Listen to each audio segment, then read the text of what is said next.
So we're looking at the difference between Andersen Windows 400 series doors and A series doors, and particularly the mechanism for the latch. The one on the top here is the one from the A series, and that's the newer version, the more expensive door.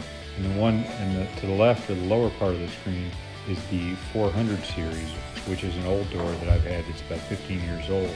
So I took the mechanism out of it and wanted to switch it over to the A series door, and wanted to compare the two because Andersen wouldn't really admit that they're pretty much the same mechanism and they fit into the doors the same way.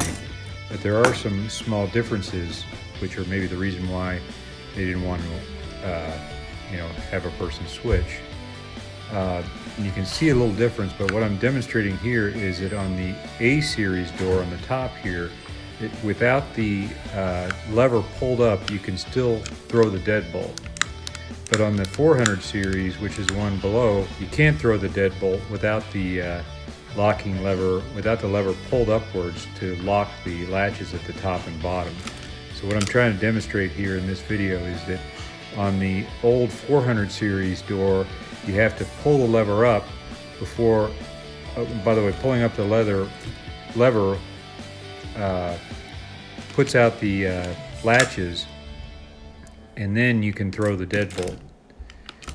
Whereas on the A series, you can just throw the deadbolt without the latches, which isn't all good, but it makes it a little easier to use an automation type of door mechanism.